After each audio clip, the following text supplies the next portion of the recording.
अब DGP sir ने जो बात बोली है हाजी जी, मैं उस पर एक रिएक्शन आपसे ले लेती हूँ। उन्होंने कहा कि इस कार्रवाई के खिलाफ आप लोग जो आक्रोशित होकर कहते हैं ये तो गलत है, ये तो मुसलमान के खिलाफ है, आप लोग कोर्ट क्यों नहीं जाते? मुझे जरा दो मामले ऐसे बता दीजिए जिसमें आप कोर्ट गए थे बुलडोजर कार्रवाई के खिलाफ। बुलडोजर की कार्रवाई पे हमारे जितने भी सोशल एक्टिविस्ट हैं वो सब लोग कोर्ट भी गए हैं। ये कह रहे हैं हमारे डीजीपी, दो मामले बताइए ना जिसमें कोर्ट गए हैं। आप कह रहे हैं, मैं इनकी बात का तो जवाब दे दूं। वो कह रहे हैं कि ये कानूनी रूप से सही कार्रवाई है। आप ये बताइए, आप तो प्रमुख रहे हैं वहाँ के यूपी के, आप ये नजीर बताइए कि आपके शासनकाल में, आप बता रहे 35 साल के शासनकाल में, आप ये बताइए आपने किसके शुल्डोजर चलाया था? बताइए आप। मगर मैं कह रहा हूं उस समय ऐसी परिस्थितियां ना थी, ना पॉलिटिकल पार्टी शुरुआत वहीं से हुई थी जो इस तरीके का अगर अपराधी मुसलमान होगा तो उसके खिलाफ बुलडोजर की कार्रवाई हो जाएगी और सब छाती पीटना शुरू कर देंगे। अच्छा हो रहा है, अच्छा हो रहा है। मैं पूछ रहा हूं उनसे नजीर दे। आप आ गए ना असलियत पे, आप आ गए ना असलियत पे। हिंदू मुसलमान का चश्मा आप लगाते हैं, हिंदू मुसलमान का चश्मा आप लगाते हैं। अरे सर, हमारा कोई चश्मा हिंदू मुसलमान का नहीं है। हमारे सामने बलात्कार किया किसी भी ऑफिसर। मैं जवाब तो देने दीजिए। बब्बन, छक्कन, अतीक और कितने नाम बताओ? अगर एक नाम हो तो बता दूं। अतीक का तो मुझे याद है 2007। इसके अलावा फारूक, इसके अलावा मोहन, इसके अलावा रुद्र प्रताप, कितनों के नाम मैं बता दूं?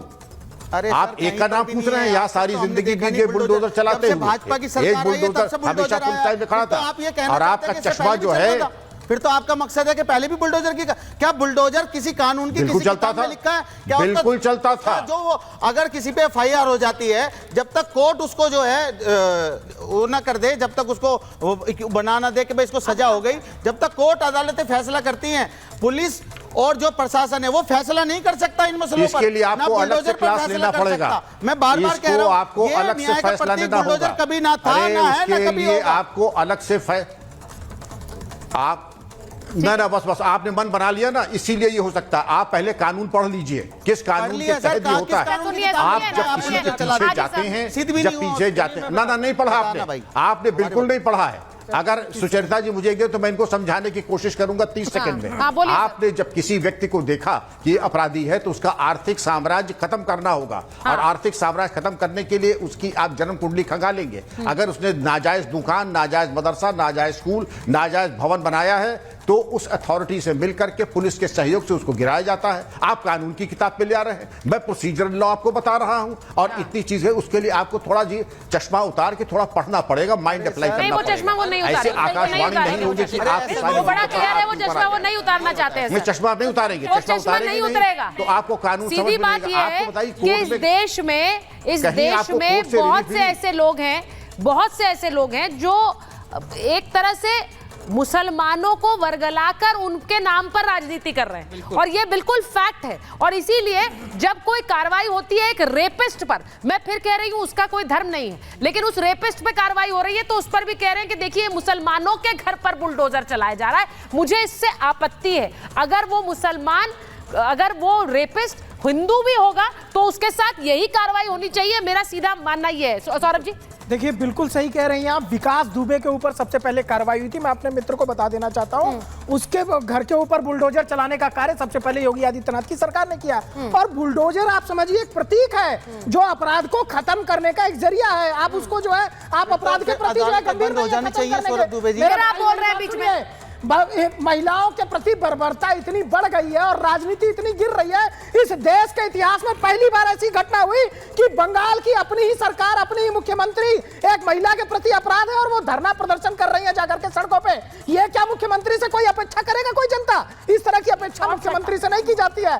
और योगी आदित्यनाथ हो, चाहे मोहन यादव हो, चाहे कोई भी मुख्यमंत्री, आपके राज्य के गहलोत साहब ने नहीं चलवाया था क्या? आप उठा के देखिए, क्या गहलोत साहब ने बुलडोजर नहीं चलवाया क्या? मेरे मित्र, गहलोत साहब के यहाँ भी बुलडोजर चला था, आप जाकर के चेक करवा लीजिए। दिल्ली के अंदर भी चला, आम आदमी पार्टी ने चलवाया बुलडोजर। अवैध अतिक्रमण हटाने के लिए यहाँ पर भी दिल्ली के अंदर बुलडोजर चला। तो बुलडोजर को अगर आप बुरा बोलते हैं तो इसका मतलब आप अपराधी का समर्थन कर रहे हैं, राजनीतिक संरक्षण देने का प्रयास कर रहे हैं। जैसे आप अयोध्या में दे रहे हैं, जैसे आप कन्नौज में दे रहे हैं। अपराधी जो है घटना करता नहीं कि आप आके खड़े हो जाते हैं, आपकी पार्टी खड़ी हो जाती है कि नहीं इसका पहले डीएनए टेस्ट कराओ फिर इसको जेल में में जो इस तरह की बातें नहीं चल सकती मेरे भाई। बहन आपकी है, बहन मेरी है, महिला सबके लिए एक समान है और महिलाओं पे सबको एकजुट होना होगा। और सुचरिता जी, सबसे बड़ी बात देखिए, अगर संविधान में संशोधन करके कोई कानून ऐसा बन सके कि इनको तुरंत जो है कड़ी से कड़ी सजा, अगर वो फांसी की सजा भी हो तो देनी चाहिए तुरंत। क्यों? क्योंकि इसलिए कह रहा हूं जो साहबानों, ठीक है, मैं एक बात बता देती हूँ। और हाजी साहब, आप जैसे लोगों के लिए ये खबर बता रही हूँ, सुन लीजिए जरा। हाजी साहब, आप जैसे लोगों के लिए खबर चलाइए, चर्चा करिए, उन पर बात। असम में गैंगरेप के आरोपी की मौत से जुड़ी खबर है और खासकर आप जैसे लोगों के लिए, ये सुन लीजिए जरा। वहां पर गांव वालों ने कब्र के लिए जगह देने से इनकार कर दिया है। आरोपी के परिवार ने, गांव वालों ने कहा है कि हम अंतिम संस्कार नहीं करना चाह रहे, हम जगह नहीं देना चाह रहे। खुद परिवार कह रहा है इस तरह के दुष्कर्म के बाद हम उसके साथ खड़े नहीं होना चाहते। अब मुझे बता दीजिए, आप तो उसमें धर्म खोज रहे हैं, उसका खुद का परिवार कह रहा है कि हम उसके साथ खड़े नहीं होना चाहते क्योंकि उसने दुष्कर्म किया है। ये एक नजीर है, ये इसलिए बता रही। हाजी साहब, आप यहाँ पर धर्म देखते रह जाएंगे, लेकिन वहां पर उसके परिवार ने डिसोन कर दिया। वो कह रहे हैं हमारे साथ ही है। कोई बात बता दीजिए। नहीं, अच्छी खबर नहीं। रुक जाइए, एक मिनट रुक जाइए।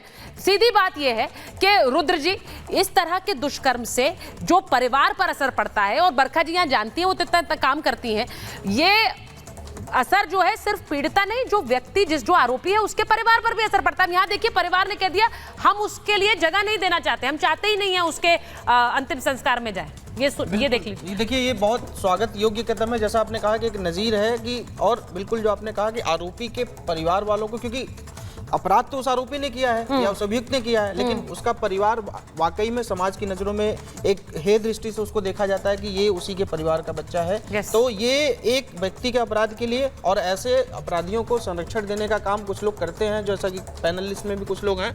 दूसरा, इनकी बात का मैं जवाब देना चाह रहा था कि जो कह रहे हैं कौन सी किताब में, कौन से कानून की किताब में बुलडोजर चलाया जाता है। किसी भी लोकल अथॉरिटी के, कोई भी लोकल अथॉरिटी, चाहे आप नोएडा में हैं, हम लोग नोएडा की जो लोकल अथॉरिटी है, म्यूनिसिपल कॉर्पोरेशन, हर म्यूनिसिपल कॉर्पोरेशन के पास, हर लोकल अथॉरिटी के पास ये पावर होती है कि कोई भी इलीगल कंस्ट्रक्शन हो उसको गिराया जाए, उसको डेमोलिश कर दिया जाए। उसको डेमोलिश करने का उसके पास पावर होता है। हाँ, अगर हाजी साहब के पास कोई और फावड़ा या हाथ से खोदने का, गिराने का कोई, अरे सर सुन तो लीजिए, लेकिन सरकारों आज अपराध होता है, सुनिए, और बहुत से कारणों में, देखिए, बहुत से कारणों में सोशल रीजन की वजह से ये कार्रवाई नहीं होती है। बता देंगे, बहुत से कारणों में हाजी साहब, बहुत से कारणों में सरकार जान रही है कि ये अवैध बस्ती है, लेकिन वहां कार्रवाई नहीं होती है क्योंकि उसके पीछे सामाजिक कारण होते हैं। मान लीजिए अगर लेकिन जब इस तरह का अपराध होता है, सजा मेरे को देंगे या मेरे पूरे परिवार को अपराध होता है, सुनिए ना, जब इस तरह का अपराध होता है तब वो सामाजिक कारण पीछे रह जाते हैं। वो चीज ये बार-बार सर, परिवार खड़ा नहीं हो रहा, आप ज्यादा हिमायती बन गए आरोपियों के। आज आरोप लगा मेरे ऊपर। दिस इज वेरी सैड हाजी साहब, बहुत सैड है, बहुत सैड है कि आप आरोपी के साथ खड़े हो रहे हैं, वहाँ परिवार नहीं खड़ा हो रहा है, नहीं खड़ा हो रहा है। तो आप जरा सोचिए फिर से, कैसे हो गया? 50 साल से वो, आपने वही तो कह रहा हूँ। एक बार राधिका जी के अपराधियों के संरक्षण की बात कर रहे हैं साहब। सरकार, एक बार मैं